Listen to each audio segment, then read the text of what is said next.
Assalamu alaikum wa rahmatullahi wa barakatuh. Bonjour à toutes et à tous. Dans cette séance, on va essayer de rédiger les péripéties d'un récit. Avant de commencer, on va corriger d'abord l'exercice de la dernière fois. Écoutez attentivement le texte et relevez le temps, le lieu, les personnages et les événements. Alors la réponse, le temps, la nuit, le lieu, la maison de la grand-mère, les personnages, le loup, le petit chaperon rouge et la grand-mère. Alors les événements de cette histoire sont: le loup se mit à courir pour arriver jusqu'à la maison de la grand-mère. Il arriva et dévora la grand-mère. Il mit sa chemise et son bonnet de nuit. Il se mit dans le lit pour attendre l'arrivée du petit chaperon rouge. Le petit chaperon rouge arriva chez sa grand-mère. Elle s'approcha du lit, elle lui demanda: Alors, on va essayer de rédiger les péripéties d'un récit. Rédiger, c'est écrire. Un récit, c'est une histoire, un texte narratif.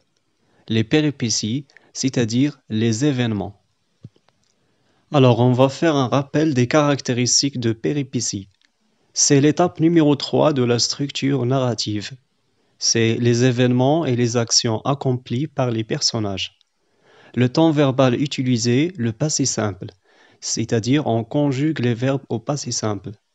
Le type de verbe utilisé, les verbes d'action ou de mouvement, par exemple tomber, marcher, courir, etc. Alors on va travailler sur ce sujet. Vous pouvez aussi vous servir de cette image. C'était le jour de mon anniversaire, j'étais très contente. J'aidais ma mère à mettre la table et à décorer toute la maison. J'allais ouvrir la porte quand soudain mon chat sauta sur la table et prit un grand morceau de poulet. Rédige la suite de cette histoire sous forme de péripéties. Alors on va commencer par les personnages. Il y a le narrateur, je, c'est moi, et ma mère. Quoi? Organiser un anniversaire.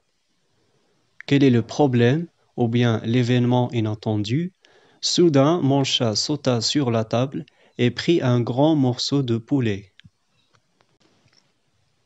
Alors on va rédiger la suite de cette histoire sous forme de péripéties, c'est-à-dire sous forme d'actions.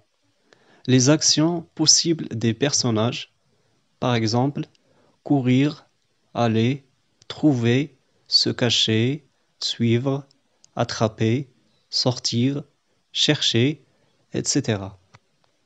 Pour rédiger les péripéties de cette histoire, vous pouvez suivre le modèle suivant.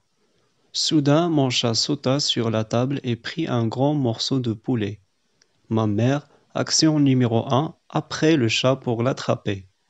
Mais le chat, action numéro 2, de la fenêtre, et action numéro 3, dans le jardin.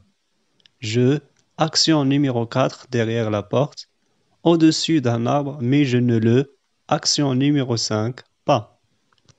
Vous pouvez mettre en pause la vidéo et faire l'exercice.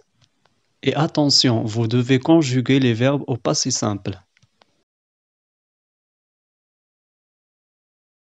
Alors, on va rédiger la suite de cette histoire sous forme de péripéties, c'est-à-dire sous forme de action de personnage.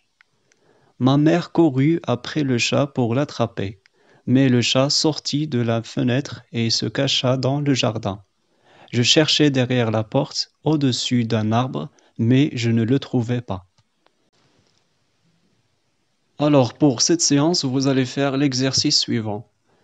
Vous allez travailler sur ce sujet. Vous pouvez aussi utiliser cette image. Par un beau matin de printemps, j'allais faire une promenade dans la forêt voisine. Je regardais une fille et un garçon jouer et essayer d'attraper un papillon. Tout d'un coup, les pauvres enfants tombèrent dans la rivière. Rédige la suite de cette histoire sous forme de péripéties. Alors, vous allez rédiger la suite de cette histoire sous forme de péripéties, c'est-à-dire sous forme de action des personnages. Par exemple, sauver, tirer, crier, se noyer, jeter, courir, etc.